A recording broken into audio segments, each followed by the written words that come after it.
You, Derek Nolan, I thought you do. Is there a kind of protective order around the government for the moment, do you think? Are you taking anything of that sort for granted? I don't think anyone's taking it for granted, Brian, no, but there certainly is, I think, a feel-good factor, not just with the government, but with the whole country, with the 2 visits which went off so well. So I think people are very happy with that and are glowing. But I think that it won't take long for the political atmosphere to go back to the way it was and the cut and thrust to come back again. Indeed. No. Well, I think you can see there the prayers. Derek Nolan is in our Dáil studio. I mean, Brendan Howlin wasn't suggesting, Derek Nolan, that in any way there'd be a default on what we owe. He was talking about rescheduling, and maybe that is the unspoken reality, that at the end of the day, that's what this government will face. Well, I think one thing, Brian, is that the Taoiseach was very clear that the government is going to ensure that we pay back any money that we borrow. And the reality of this situation and what we're seeing is that it's very fluid. Since January, the former Minister for Foreign Affairs, Micheál Martin, made the case that there was unity, but the situation has changed dramatically, not just in terms of Greece, but also in terms of Portugal. So there's no way that there can be unified purpose the whole way through. And what we're seeing is that certain European countries are coming more to the understanding that this is a bigger problem than it is. Perhaps we didn't have that belief all along. And the peripheral countries, I think, are making that case stronger. The Irish government is certainly making its effort through Eamon Gilmore, meeting all of the ambassadors of the European countries, that the problem in Ireland is very severe and the problem across Europe is very severe, and it has to be dealt with comprehensively. I think on Brendan Howlin's point, to make that clear, is that this is a continuing negotiation, and the government's stance with Europe at the moment is that we are sticking to the terms of the agreement, we are implementing it, we are sticking to the terms much better than some of our counterparts who are also in these funds, and that is a position. And I think that as this is a fluid situation that is constantly changing, that our negotiating position may change eventually, but I mean that is the stance we have at the moment, and I think it's a secure one to the markets. All right, well, as you have the floor, let me move on to the next issue, which was the question of the Fair Deal, the nursing home scheme, which we learned some time ago has run out of money, although it seems that, according to Minister Riley, that there is 100 million that was appropriated from the scheme to elsewhere by the HSE.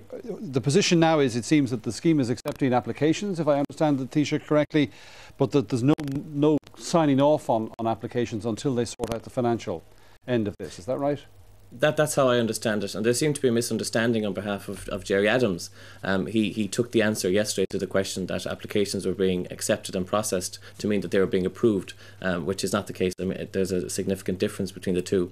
There was this issue of the 100 million euro, but I think it should be pointed out that that money, wasn't misappropriated in terms of it's disappeared into someone's pocket. It was used for other medical problems for older people and for funding. It's also a relatively modest proportion of the overall scheme. The scheme is a 1 billion euro scheme, and this is 100 million. Yeah, the scheme is worth, I think, 1.011 billion to be precise, and the 100 million is about 10% of that. But 10% of the budget is nonetheless quite a significant amount of money. I mean, what I would say as some is it going to sort out the problem if the scheme has now run out of money and we're not even halfway through the year? Well, that is the issue. The first thing is to get that 100 million euro back, and to give some certainty to those people who have applied, and that 100 million euro will fund. But the minister has, and as part of the terms of reference that he's looking into, is also to look at funding proposals for the rest of the year. It's not just to understand where this 100 million euro. And I mean, it was right that this issue was raised, and I mean, it was good because it is an extremely important issue. It is causing worry. But the government, I think, by the fact that they've set a 2-week timeline on this to get the answer, really is showing that they're serious about getting it sorted quickly to relieve the fears of people who are looking for I imagine it's not. You come across this in your own constituency, Derek?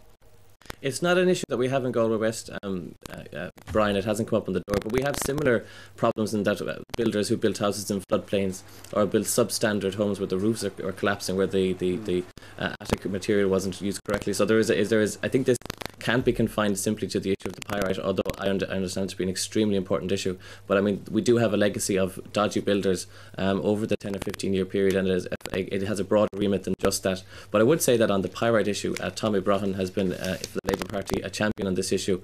And I don't think it can be underestimated, the fact that the Taoiseach has said that the two ministers, the Minister for the Environment and the Minister for Housing, will consult with the affected people, will look into the effects of the High Court judgment that was mentioned, and will try and see if there's something that can be done. I mean, that's not a light thing to say, and I mean, I think it will have consequence. But I think, from my own constituency point of view, that as well, that those issue of, I mean, the whole issue of substandard accommodation that was built needs to be looked at. Joe Higgins, his urging, it seems to be that the government steps in here and provides redress, and then goes after the builders and those responsible and tries to recoup from them. That seems to be what he's saying. I think the issue that we're going to come across again with that is the funding issue, Brian, and I don't think we can solely focus on that one particular group. But I do think that we should go after the builders, certainly. Unfortunately, as we've seen, a lot of the builders don't have much money left to go after. But I do think that the working group should look at that as a place to start from, and try and see a way forward and to help these people. Time has caught up, and thanks indeed to Deputy Derek Nolan for joining us on the programme this morning. Also,